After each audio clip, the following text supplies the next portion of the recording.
So a lot of people think that because they don't fight, they don't have massive arguments, they don't have big, huge blowouts, that their relationship is safe. And maybe you've also had the same sort of thing. We never really fought. So why does it feel like they're pulling away? Why have they told me that they want out of the relationship? This can be a completely blindsiding feeling. So in today's video, I want to talk about this whole idea of this perfect, quiet relationship. And I want to talk about the 5 hidden reasons why this lack of friction is actually pushing your partner further and further away. So I get that there's this Hollywood idea of a no fight, 0 arguments, no conflict kind of relationship. Sounds great. And a lot of people fall for this idea. They think that because they have no arguments or discussions or friction or fights in the relationship, that this means the relationship is good, right? At the end of the day, there's no red flag ideas sort of happening. But what happens is that they can get blindsided by this whole idea that this relationship has had no arguments. So the first way we need to fix this is we need to look at how much of a low bar having no arguments actually is for a relationship. We need to redefine what it means to be in a relationship. So if you define your relationship solely by the absence of negativity, right? Absence of arguments, absence of crossed words, whatever it is, this becomes kind of a fatal mistake because it believes that not fighting or never raising your voice means that the relationship is thriving, that it's inspiring, that it's growing, that it's moving in this really incredible direction. But the problem is that this is actually a bare minimum. So it's important to stop treating the bare minimum as an achievement. Imagine you're going to go buy a car. You've saved up all your money, you're excited, and you're ready to get this brand new vehicle to show off to your friends and be really proud of, and this is the vehicle that's going to last you, right? Imagine you go to a car salesman and you say, tell me the best point about this car. What is the most impressive thing about this car? Now, imagine the salesman says to you, the best thing about our car is that the engines, they never explode. That may be a good thing. But if you think about it as wanting to actually invest in something, and this is the best thing about the product is that it clears a very, very low bar for what you want, it doesn't inspire much, right? So if you think about it in the same terms of a relationship, it doesn't really inspire much confidence and it doesn't really make the relationship attractive. It's just a baseline expectation. So it's important to stop tracking in your relationship what you don't do and start tracking what you are actively doing in order to build a very high standard partnership. The reason for this is that the absence of conflict, of fighting, is not necessarily the presence of a very high quality environment. So on this channel, we talk a lot about the emotional environment, the logical environment, and the synergistic environment. These environments need to be to a very high standard in order to keep growing the relationship in the right way.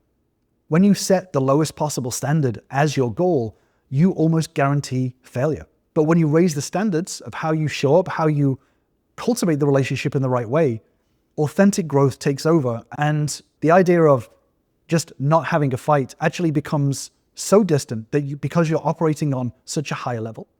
But once you realize that quiet doesn't necessarily mean quality, you have to start looking at the fear behind silence, behind the lack of conflict in a relationship. So if one or both partners are walking on eggshells or holding back on opinions, biting your tongue just to keep the peace at the expense of being authentic, then oftentimes this is driven not by wanting to grow the relationship. This is often driven by fear of conflict, fear of having an argument, fear of speaking your opinion and the other person not accepting you for who you are. It's often driven by this worry that a single disagreement is going to cause the entire relationship to collapse. So it's important to stop treating a relationship like it's made out of glass. If you treat it like it's made out of glass, then your partner oftentimes mirrors that exact same action. You know, being able to speak up on important matters and lead those conversations in a very powerful way is actually going to help to grow the relationship because it stops treating it like this fragile glass ornament and actually acknowledges the differences between you and your partner and allows you to synergize them together. And this is why building these environments in order to do that is really important, because a relationship that's built on fear is a survival mechanism. It's not a true partnership. So your partner, they're pulling away right now. They can feel when you're hiding your true thoughts just to keep the peace. And what that does is that signals to them that the relationship is too fragile to handle any real reality. any real tough stuff, it shows your partner that I don't really feel comfortable saying this because I don't think that this relationship is strong enough to be able to handle real life. So if your partner is pulling away, despite the fact that you haven't had any real arguments or major blowups, oftentimes it's because this fear of conflict has put this relationship into this difficult place right now. Which brings me on to my next point, which is when you consistently choose artificial peace, this fake peace over authenticity, then you're not actually avoiding an argument. You're actually delaying it whilst the stakes get higher, because the slow accumulation of unvoiced opinions, day to day, ins and outs, start to build up. The common mistake is that a lot of people think, oh, I'll just let this little thing slide. That's kind of how it starts.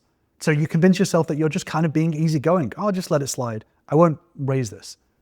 But in reality, those unvoiced feelings, these opinions, these words that you hold back on, start to mutate into resentment and start to build emotional distance and detachment.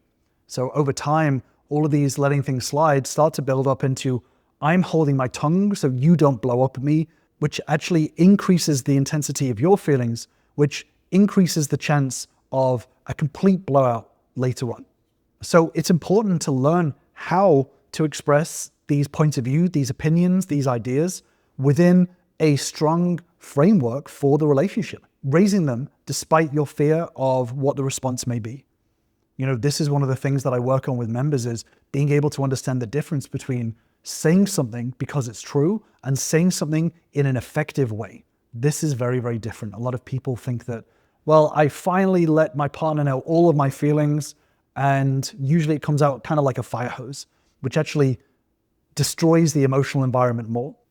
So there is a big difference between saying something because it's authentic and saying something effectively in a way that's actually going to build connection in the relationship. So learning the difference between the two and, understanding the different environments and how they interact is going to be crucial to help you do this. And that's what I talk about in my relationship bootcamp. This is where all of my members start to learn the fundamentals of what the different environments are and how speaking your feelings in an authentic way is actually going to help to build these environments if done in the right way.